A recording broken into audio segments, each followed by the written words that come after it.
I was shocked. Oh no. No, man maa yéemu. I was shocked. bu fekkee ne da nga nekk ci temps boo xam ne da nga choc du ñuy wax naan man dama choqué là I was shocked mooy dama yéemu ci non loolu jaaxal na ma de.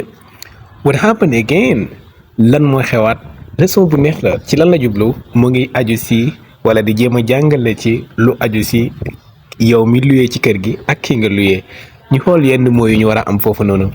What happened again mooy lan moo xewaat dañuy jël nag tey personnage bi Ibrahima la ñuy jël waaye yow Ibrahima and building wala and the building manager wala apartment building manager Ibrahima ak mooy gérant bi ki nga xam ne moo yor kër gi.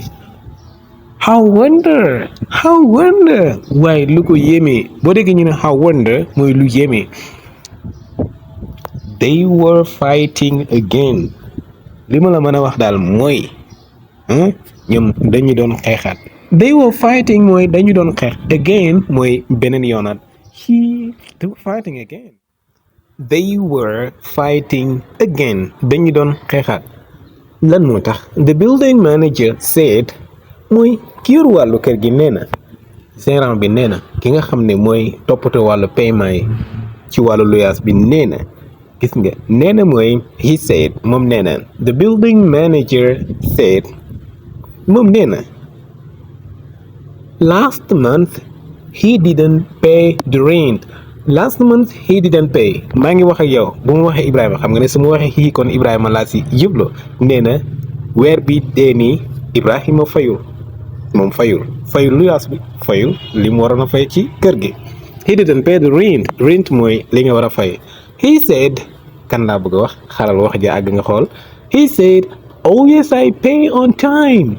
He said oh yes I pay on time moom nee na si waxtu wi lay fay saa su nekk. kon kan moo wax loolu Ibrahima moo ne man waxtu bi at the end of the month si jeexantalu weer bi rek lay fay.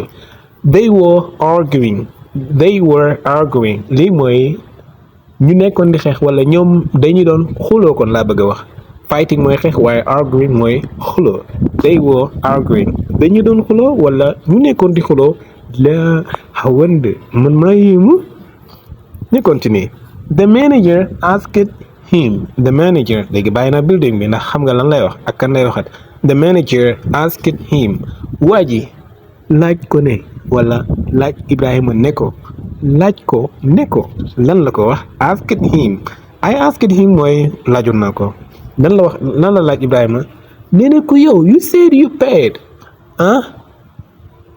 nga ne fay nga. You said mooy wax nga ne you said you give me my money wax yow da nga ne jox nga ma sama xaalis. You said you came here yesterday da nga wax ne démb ñëwoon nga fii. You said you called me da nga wax ne woowoon nga ma. You said okay where is the payment receipt. voilà moo bu am solo xam ne moom rek jar na def vidéo. Where is the payment receipt mooy ana reçu de paiement bi. The payment receipt mooy ana reçu de paiement bi. Payment receipt okay. waa Ibrahima said I lost it. Ibrahima ne réer na ma de. I lost my phone. I lost my money. I lost it mooy réeral naa ko mooy ñàkk naa ko. Ibrahima nee na man I lost it de réer na ma wala réeral naa ko.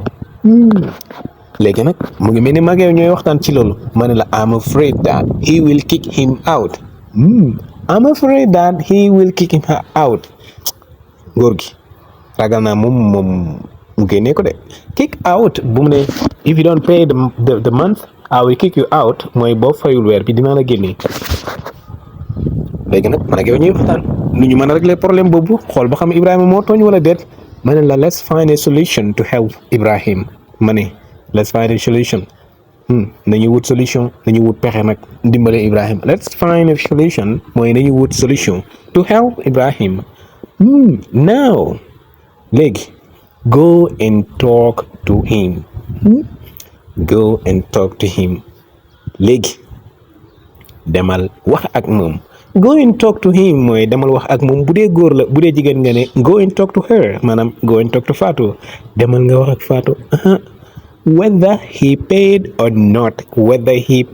or not mooy ba xam ndax fay na wala déet whether you want or not moo xam bëgg nga wala bëggoo whether you talk to me or not I'm free moo xam wax nga ak man ak wala waxoog man libre na I'm happy I will be fine if you don't talk to me bye bye